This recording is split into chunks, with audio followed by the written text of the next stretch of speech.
Eu acho que a performance tem um lado também de que, já que estamos todos atuando o tempo todo, vamos se divertir nesse processo? Para mim é sobre isso. A ficção é sobre produzir uma verdade, produzir uma realidade. Nada mais verdadeiro do que o que a gente sente, né? Literatura é antídoto.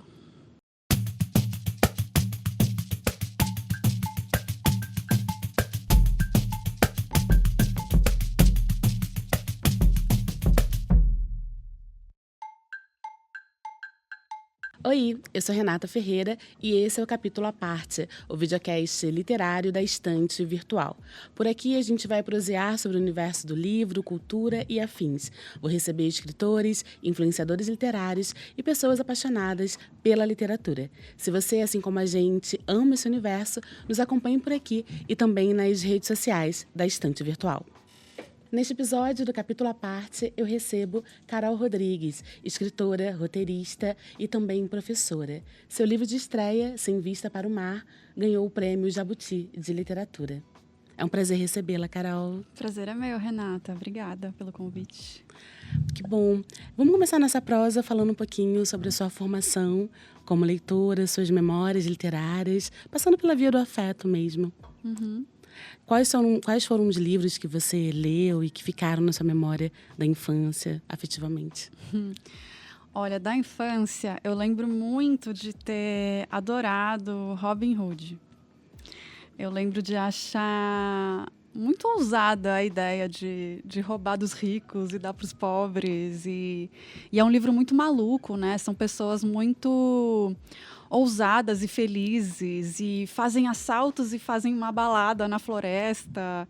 E eu lembro de ser um livro muito maluco, muito imaginativo e é isso. Eu lembro que me trouxe uma primeira estranheza, assim, sabe? Na leitura. Foi o primeiro livro que eu falei, nossa, que curioso, assim. Eu lembro de criança pensar, não exatamente isso, mas de opa, sabe? Então essa é uma leitura bem afetiva, assim, de criança. Muito bom. Fica no nosso imaginário, né? Robin Hood. Pensando um pouquinho na Carol escritora, né? Falando um pouquinho dessa Carol, você tem memória também dos primeiros rascunhos ou das primeiras temáticas que despertaram aquela atenção para a escrita, um desejo de ampliar o repertório sobre aquele assunto, querer rascunhar? Olha, lembrei agora, fazia tempo que eu não lembrava. Quando eu estava na 8ª série da escola, hoje em dia acho que seria o primeiro ano, né, no novo formato. Teve um concurso de poesia na minha escola, uma escola de freiras, e aí eu escrevi um poema. Na época eu estava começando a ler Marx e começando a ler sobre política, descobrindo o mundo da política e da filosofia, sociologia. Então, aquele momento adolescente, assim, as primeiras miradas críticas para o mundo, assim. E aí eu escrevi um poema chamado O Animal de Paletó. E aí era um poema que falava dos políticos de Brasília, não sei o que lá, do Planalto Central, Que sabe? interessante. Rimando e toda enraivecida, assim. Foi bem legal. Acabou ganhando o concurso da escola, esse poema, assim. E eu lembro da minha família me sacaneando muito, família carioca, né? Todo mundo tirou uma onda do meu poema. Isso que, 8ª série? 8ª 12, série, 13 anos. 14, Então, foi a primeira vez que eu senti, que eu falei, olha, eu falei aqui um troço que ressoou de algum jeito aí. E aí sempre escrevi, desde essa época sempre escrevi, assim. Mas sempre assim, aqueles poemas confessionais, rimados, e, né, aquela loucura adolescente, que é uma delícia. E aí depois eu continuei escrevendo, escrevi alguns textos também, e lembro de mandar para um amigo meu, que é um amigo que fala a verdade muito na cara, às vezes até demais, assim. E aí eu mandei para ele e eu lembro da resposta dele assim, Carol, isso aí é um diário de menina. O que não seria, né, uma má ideia se não fosse algo que eu, né, não estivesse buscando de maneira nenhuma, assim. Aí eu lembro que eu fiquei muito brava com essa resposta dele. Mas depois dessa resposta, eu lembro que eu fui chafurdar, que ele falou alguma coisa assim, tá um diário de menina genérico, tá sem estilo, assim, sabe? E aí eu fui chafurdar em algum estilo, em alguma voz. E aí foi quando eu estava fazendo mestrado. E aí tinha bolsa, e por isso tinha algum tempo, né, para dar uma chafurdadinha assim. E aí eu escrevi um romance que eu nunca publiquei, mas que foi tipo um laboratório para achar o que a gente chama de voz, o que a gente chama de estilo, assim. Mas tudo isso para dizer que, nossa, demorou demais, né? É um processo de uma vida, eu acho. Sim. Você comentou agora no seu processo como pesquisadora, né, no mestrado. Além de professora, você também é curadora, pesquisadora. E a gente sabe que a pesquisa é um trabalho muito interessante, mas também árduo, né? De caçar referências, de ter as próprias referências, a fim de produzir intelectualmente, né? Você tem um mestrado em performance.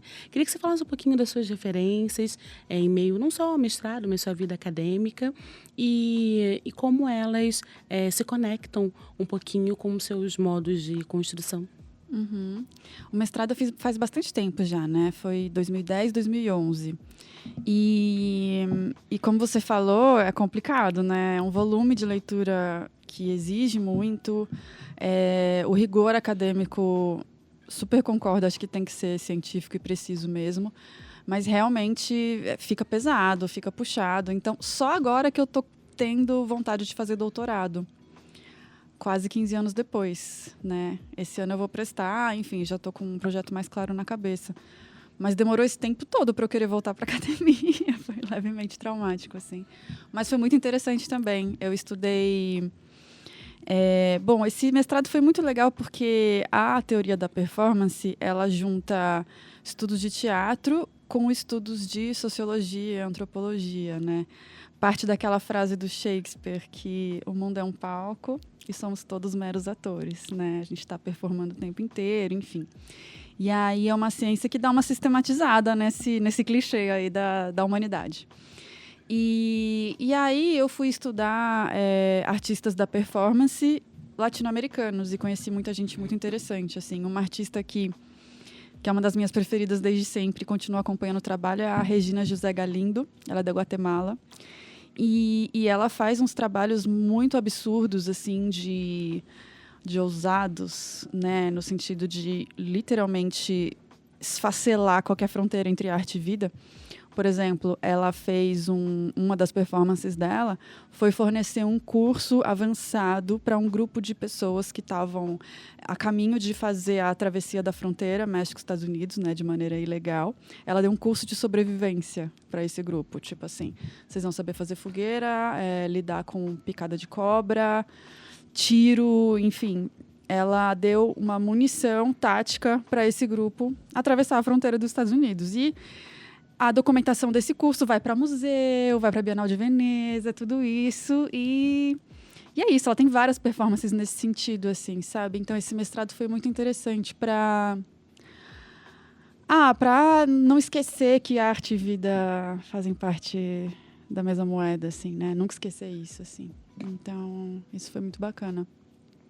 Aí, agora, para o mestrado, para o doutorado, eu quero continuar no foco de artistas latino-americanos, agora indo mais para estudar contos. Eu acho que temos contistas muito brilhantes. Muito legal. Tem algum livro de não ficção nessa temática que você gostaria de indicar e que você tem lido ou irá ler para se preparar para o doutorado? Para o doutorado? Ai, deixa eu ver. Eu tenho lido algumas coisas, sim.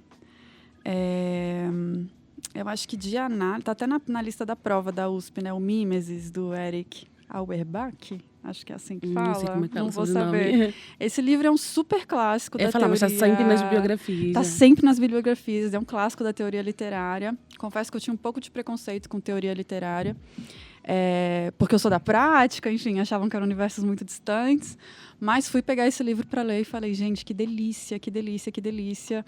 Mais uma vez colando arte com a vida, assim, né? Então, estou refazendo os meus conceitos sobre teoria. Muito bom. Você falou um pouquinho dessa fronteira entre arte e vida, né? E se a gente for pensar um pouquinho na cena literária contemporânea, essa relação, essa dualidade está muito elaborada, né? Tanto na literatura feita por mulheres, como na literatura feita por homens. Em Mulher do Padre, a gente tem essa relação entre memórias reais e fictícias, né? A gente vai acompanhar ali a trajetória da Lina, a partir da infância. A infância, que também é um tema muito caro, né, na literatura contemporânea. Queria que você falasse um pouquinho da construção desse personagem, dessa dualidade entre realidade, entre memórias reais e fictícias, e o que a Lina tem de Carol. Essa pergunta é muito boa. Eu estava pensando sobre isso esses dias, que no meu primeiro livro, Sem Vista para o Mar, eu lembro que eu falava em entrevista, não, nenhuma dessas histórias tem a ver com a minha vida, são outras pessoas, nada acontece, nada aconteceu comigo. Só que o conto que dá nome ao livro é a história de um menininho que adora olhar o sol, adora ver o pôr do sol, e ele olha muito fixa e diretamente para o sol, e aí queima a retina dele. E ele passa alguns dias num estado de semi-cegueira. E aí eu lembrei esses dias que, gente, isso aconteceu comigo, adulta já, nem era uma criança. De olhar o pôr do sol, ficar meio fascinada, assim, de dar uma queimadinha na retina e ficar uns 3 dias com a vista um pouco turva, assim, sabe? E aí, eu acho que é isso. Chega uma hora que mistura tanto, que é clichê falar isso, mas é que é muito verdade, né? Que a gente nem sabe mais. Mas a história da mulher do padre foi o seguinte: eu quis partir de uma memória real, pessoal, e ver até onde a ficção me levava, assim, sabe? Eu comecei com um exercício. Eu lembro que eu comecei a escrever numa folha sulfite, a caneta, no Rio. Estava num balcão de um boteco ali em Copacabana e pensei que eu queria fazer um exercício desse para ver no que dava. Não estava pensando em fazer um livro ainda. E aí eu peguei a história muito simples, que é a do começo do livro, que quando eu era pequena eu morei na Inglaterra com meus pais. Meus pais faziam mestrado, doutorado. Meu pai fazia doutorado. E aí fomos todos e tinha a vaca louca. Isso é uma memória real. Eu lembro de criança pensar na vaca louca e, meu Deus, o que é isso? Do que se trata, né? E lembro da minha mãe fazendo um peixe. Eu odiava comer esse peixe. Era um peixe com pimentões e tal. E lembro de um dia dela muito cansada, muito estressada comigo, que não queria comer. Dela ter me falado, se você não comer, eu vou te levar no hospital e vão injetar isso na sua veia. Meu Deus! E aí, eu quis partir dessa memória real para o que uma cabeça de uma criança maluca poderia gerar, assim, né? Então, essa criança, a Lina, do livro, ela começa a viajar, que ela vai virar um peixe também, que o irmão dela é um lagarto, enfim, ela começa a ir longe nessas piras, né? E ela é meio doida, meio frita, então ela tem essa interpretação maluca para tudo, assim, né? Então, vários episódios são memórias que eu lembro também, mas de um ponto de partida, né? Eu acho que... Eu estava lendo esses dias o Antônio Cândido falando sobre personagem. Que as personagens, elas partem de algo da vida, elas partem de algo real, mas é só um ponto de partida, né? Depois ela vai para a ficção. Só que o ponto de chegada também é o real, né? Então, acho bonito isso, esse arco que faz a criação ficcional, assim. Então, eu parti de uma coisa muito singela, de memórias da minha infância, que são, enfim, nada de grande, né? Diferencial. Vai a ficção, vai longe, mas aí chega no leitor e na leitora, né? E o mais gostoso para mim é escutar os comentários das pessoas falando: eu lembro disso, dessa época, puxou tal memória em mim. Então, acho que é esse contato final que faz o sentido da coisa, né? Que aí produz outra verdade, né? Sim. Muito legal. Você falou de construção ficcional, né? E você transita, pensando em formas, né? Entre conto, romance, e melindre, embora passe também pela questão da memória, né? Trazendo a memória do personagem, é bem diferente do estilo que você trouxe em Mulher do Padre. Ali a gente vai acompanhar um homem que foi condenado à prisão, ao exílio, numa ilha onde só havia silêncio, né? Uhum. Não era possível falar. Uma construção bem diferente do que você fez em A Mulher do Padre. De onde partiu essa ideia? Quando eu vi o mote do livro, eu ficava pensando em A Ilha Desconhecida, do conto da Ilha Desconhecida, de Zé Saramago. Uhum. Nessa transição entre é preciso sair da ilha para ver a ilha. Uhum. Então, esses espaços de silêncio. Então, na minha leitura, né, criticamente, dialogou muito com essa imagem de ilha, foi a primeira coisa que me veio à mente. Mas queria saber da sua referência em relação ao livro, como é que foi construir essa obra. Uhum. Essa é uma novelinha, né, do Saramago. Eu Isso, adoro também. adoro. Eu tenho uma fascinação por ilhas em geral. Eu acho muito, muito curioso, muito interessante, assim. Até o isolamento genético, né? Tem uns estudos científicos que falam que o isolamento genético gera algumas coisas diferentes, né, no corpo das pessoas, né, que moram em ilhas e tal. Eu gosto muito dessa ideia de ilha, enquanto, né, possibilidade de ficção. Essa história foi o seguinte: eu estava numa ilha na Colômbia, e é uma ilha que não é uma ilha turística, não é uma ilha conhecida, assim, é uma ilha mais barata ali, das ilhas que tem na Colômbia. Enfim, fui para lá e aí conheci um cara que morava lá na ilha e ele nunca tinha saído de lá. E eu falava, nossa, mas Cartagena está a 2 horas daqui, por que você nunca saiu? Ele: nunca tive interesse, não quero sair. E eu falei, meu Deus, que ponto de vista tão diferente do meu, assim, né? E aí ele me levou para conhecer a ilha, não era tão pequena. E aí a gente passou por um pueblo e tinha umas crianças jogando futebol e umas senhoras sentadas na frente da casa, assim. Só que era tudo muito silencioso, assim, juro. Senhoras sentadas sem falar nada na frente da casa. E as crianças jogando futebol quietas, assim. Foi uma cena muito esquisita, né? Tô acostumada a ter muito barulho em cenas como essas. Fala, grito, enfim. Grito de gol, pelo menos. E aí eu falei, nossa, mas quem são, né? O que é? Aí ele só virou e falou, este es el pueblo llamado Silencio. Aí eu falei, não, mentira. E aí eu fiquei com essa ideia foi direto pro coração, assim. Pum! Tipo, eu falei, que coisa mais bonita isso. E aí, na hora, eu falei, nossa, eu preciso escrever um livro sobre isso. Eu preciso mergulhar nisso. Que coisa mais bonita, assim. Muito lindo mesmo. Não é? É isso. Sem saber nada sobre aquele pueblo, nada. Só essa...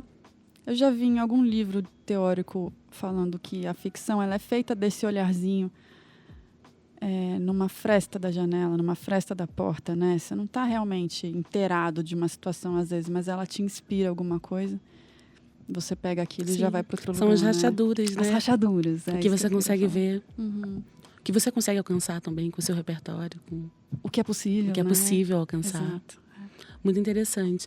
E aí, na sua fala, enquanto você está falando dos seus livros, algumas palavras ecoaram, né? Corpo, silêncio, memória, infância.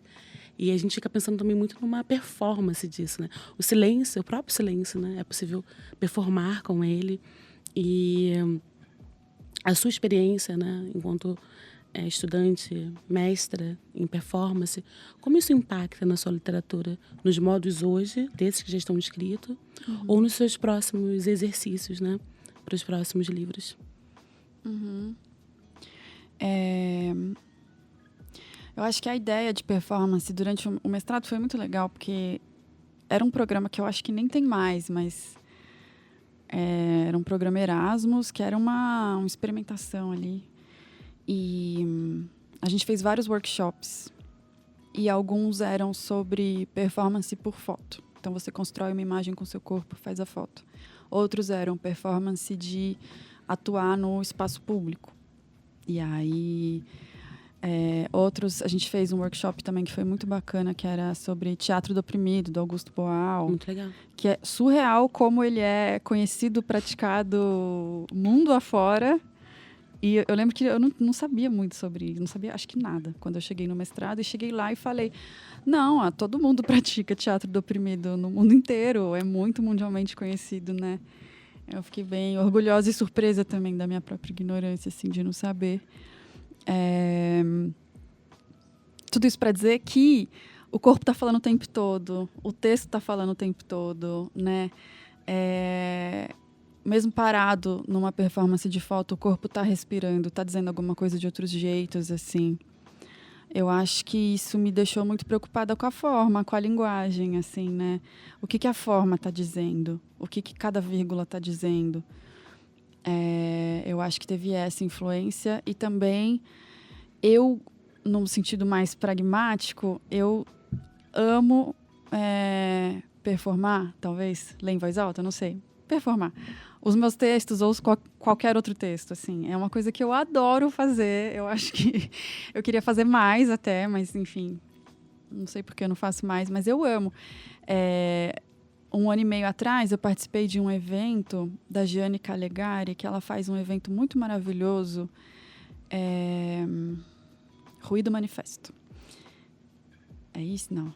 Que nome dá uma revista, assim. A Ruído Manifesto é uma revista. Será que eu pego o nome, gente? Eu esqueci. Mas é um evento de performance, de escritores performando os próprios textos. Basicamente isso. E aí ela me chamou. E aí eu chamei uma amiga, que é diretora de teatro, Elisa Band, e o Peripane, que é um músico experimental do cello.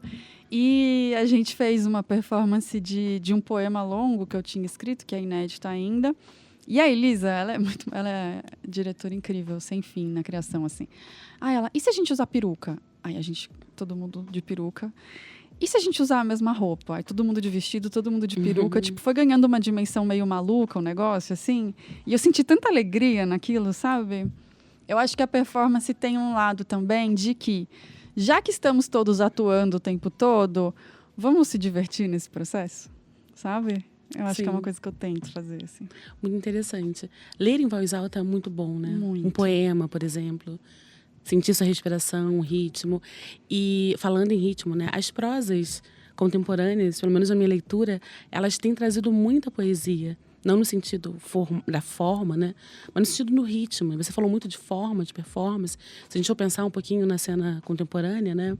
Aline Bey, você, Conceição, tem trabalhado muita forma nesse sentido de se colocar no texto, não só o corpo, né? Mas trazendo para o leitor essa possibilidade, diria, de uma leitura com respiro, uma leitura que você precisa pausar, que você precisa trazer aquela coisa que a poesia tem, que é criar imagens poéticas. Eu posso dizer que a prosa contemporânea tem elaborado essa forma, né? Você traz isso. E a infância mesmo é um espaço muito fértil para trabalhar todo esse imaginário, né? É bem interessante isso, não só na sua obra, mas também na literatura contemporânea, sobretudo a feita por mulheres, né? Tem muito essa consciência da forma, que é muito interessante. Agora, Carol, indo um pouquinho para o além da página, né? Pensando nessas construções da história, da narrativa, qual o filme que você viu que te marcou muito, pensando nessa questão da narrativa, da performance, o que você indicaria pra gente? Bom, vou pegar o gancho do Oscar aí, né, que estamos nesse tempo. Um que eu vi recentemente que eu amei foi do Sean Baker, que é o diretor de Anora, é um filme anterior, que chama Projeto Flórida, que se passa em Orlando, né, cidade da Disney, só que na periferia de Orlando. Então, meio que retrata a vida de pessoas que não têm acesso à Disney. Estão ali nos fundos, né? Na porta dos fundos da Disney. E tem umas crianças muito encapetadas, que são personagens magníficas, assim, né? Pegando esse gancho da criança maravilhosa. E, enfim, tem uma garotinha lá que, nossa senhora, você se apaixona com ela, chora com ela, se comove muito, assim. É muito impressionante, é uma atuação muito impressionante. Mas, aproveitando aí esse momento Brasil no Oscar também, eu fiz graduação em cinema, né? E eu sou muito apaixonada por um momento do cinema brasileiro que chama Cinema Marginal, que é nos anos 60. Que é uma época em que não tinha indústria, né? Já tivemos alguma indústria? Fica aí a questão no ar, acho que não. Mas era uma época que era tipo a negação o oposto de uma indústria, não tinha nada. E aí alguns diretores se juntaram e falaram, gente, vamos fazer como dá. E se não der, a gente avacalha, né? Tinha essa coisa meio de a gente avacalha. Só que avacalhavam com muita classe, assim. Eu acho os filmes muito maravilhosos. E aí um um dos meus filmes preferidos que eu já vi 1 milhão de vezes é Matou a Família e Foi ao Cinema, do Júlio Bressani. Tem um final com a Renata Sorrah, com uma música do Roberto Carlos num disco arranhado, que fica repetindo. É uma cena longa de 10 minutos com essa música, assim, riscada. E a Renata Sorrah, absolutamente brilhante na atuação. Só o título eu já acho que é um microconto, né? Matou a Família e Foi ao Cinema. Sim.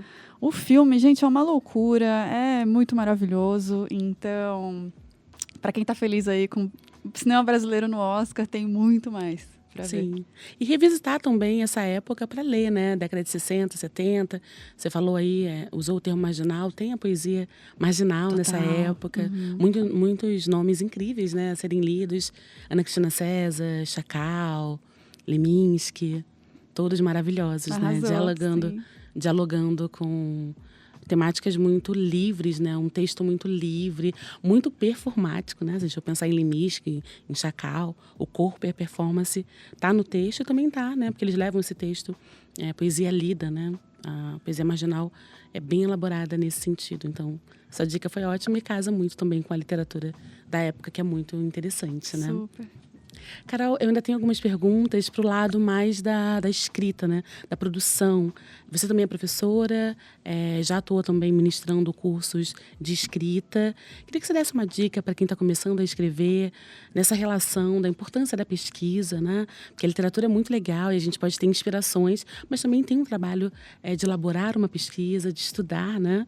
Para escrever. O que você poderia dar de dicas, assim, para quem quer começar a escrever tanto conto ou romance? Eu acho isso que você falou é fundamental, construir repertório, né? E construir repertório não é no sentido de ir lá e ficar citando o nome, não.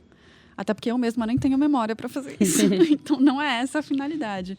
É construir repertório afetivo de você sentir o que está batendo no seu coração enquanto você lê e o que não bate.